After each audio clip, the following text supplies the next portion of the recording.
Israel എന്ന രാജ്യവും Hamas എന്ന തീവ്രവാദ സംഘടനയും തമ്മിൽ നടക്കുന്ന യുദ്ധത്തിൽ ഇന്ത്യയുടെ പിന്തുണ ഇസ്രായേലിനൊപ്പമാണെന്ന് പ്രധാനമന്ത്രി നരേന്ദ്രമോദി തന്നെ നേരത്തെ വ്യക്തമാക്കിയിട്ടുള്ളതാണ്. കേന്ദ്രത്തോട് രാഷ്ട്രീയമായ വിയോജിപ്പുള്ള സംസ്ഥാനങ്ങളടക്കം ഇന്ത്യയിലെ എല്ലാ സംസ്ഥാനങ്ങളും ആ നിലപാടുകളോട് യോജിച്ചു നിൽക്കുകയാണ്. ഇസ്രായേലിനെ പിന്തുണയ്ക്കുമ്പോഴും കലാപക്കെടുതികൾ അനുഭവിക്കുന്ന പലസ്തീനിലെ നിരപരാധികളുടെ ഉദ്ധാരണത്തിനു വേണ്ടി നിലകൊള്ളുകയും ചെയ്യുന്ന രാജ്യത്തിന്റെ താല്പര്യങ്ങൾക്ക് നേർവിരുദ്ധമായ നിലപാടുകളോടെ ഹമാസ് തീവ്രവാദികളെ പിന്തുണയ്ക്കുന്നത് കേരളത്തിലെ ഇടതു വലത് പാർട്ടികൾ മാത്രമായിരുന്നു. ഇസ്ലാമിക വോട്ട് ബാങ്കുകൾ മാത്രം ലക്ഷ്യം വെച്ചുകൊണ്ട് അവർ നാടൊടുക്കും പലസ്തീൻ ഐക്യദാർഢ്യ റാലികൾ നടത്തി.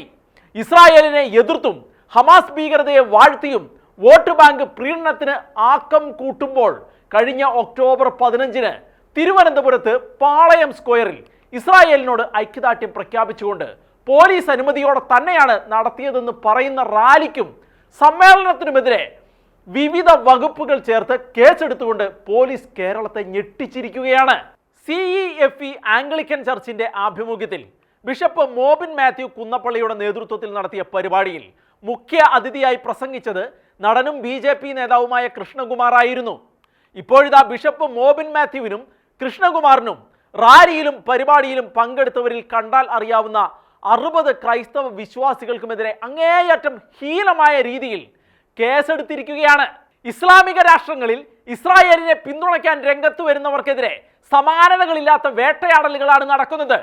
പാകിസ്ഥാനിൽ കഴിഞ്ഞ ദിവസം അതേ കുറ്റത്തിന് 20 വയസ്സുകാരൻ വിദ്യാർത്ഥിയെ ക്രൂരമായി വെടിവെച്ചു കൊന്നിരുന്നു.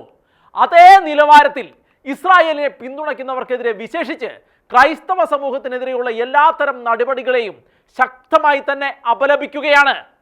ഇതര മതസ്ഥർക്കുള്ള എല്ലാ അവകാശങ്ങളും ആനുകൂല്യങ്ങളുമുള്ള ക്രൈസ്തവ സമൂഹത്തിന് അവരുടെ അഭിപ്രായങ്ങൾ തുറന്നു പറയാനും സംഘടിക്കുവാനും പ്രതിഷേധിക്കുവാനുള്ള അവകാശം ഇന്ത്യയുടെ ഭരണഘടന ഉറപ്പു തരുമ്പോൾ ആർക്കാണ് ഇത്ര അസഹിഷ്ണുതയുണ്ടാകുന്നത്? ഇത്തരം കേസുകൾ ആരെ സുഖിപ്പിക്കാനും ആരെ ഭയപ്പെടുത്താനുമാണെന്ന് ആർക്കാണ് അറിയാൻ പാടില്ലാത്തത്? ഇസ്രായേലിനെ പിന്തുണയ്ക്കുക എന്നത് രാജ്യത്തിന്റെ നിലപാടാണ്. അതിനൊപ്പം നിൽക്കാത്തവർ പലസ്തീനെ പിന്തുണച്ച് നടത്തുന്ന അഭിപ്രായ പ്രകടനങ്ങൾക്ക് അപ്പുറത്ത് ഹമാസ് തീവ്രവാദികളെ പിന്തുണയ്ക്കുകയും ഒരു പടി കൂടി കടന്ന് തീവ്രവാദി നേതാവിനെ തന്നെ കേരളത്തിൽ വീഡിയോ കോൾ വഴി പ്രസംഗിപ്പിക്കുകയും ഇസ്രായേൽ പ്രധാനമന്ത്രിയെ വിചാരണ കൂടാതെ വെടിവെച്ച് കൊല്ലണമെന്ന് പരസ്യമായി ഉണ്ണിത്താൻ എന്ന കോൺഗ്രസ് നേതാവ് പ്രസംഗിക്കുകയും ചെയ്തിട്ട് എന്ത് തിന്മ ചെയ്താലും ഹമാസ് നിരപരാധികളാണെന്ന് ഉറക്കെ ഇടതുപക്ഷം പ്രഘോഷിക്കുകയും ചെയ്തിട്ട് ഒരു ബഹളവും കലാപ ആഹ്വാനവും നടത്താതെ ആരുടെയെങ്കിലും കഴുത്ത് വെട്ടണമെന്നോ വെടിവെച്ച് കൊല്ലണമെന്നോ പറയാതെ ഭാരതത്തിന്റെ നിലപാടിനൊപ്പം നിന്ന് ഇസ്രായേലിനെ പിന്തുണയ്ക്കുക മാത്രം ചെയ്ത ക്രൈസ്തവ സമൂഹത്തിനെതിരെ ഇപ്പോൾ നടക്കുന്നത് ഹീനമായ കടന്നുകയറ്റം തന്നെയാണ്. അതുകൊണ്ട് ക്രൈസ്തവർ ഒറ്റക്കെട്ടായി ജാഗ്രതയോടെ തന്നെ നീങ്ങേണ്ടിയിരിക്കുന്നുവെന്ന് വീണ്ടും ഓർമ്മിപ്പിക്കുകയാണ്.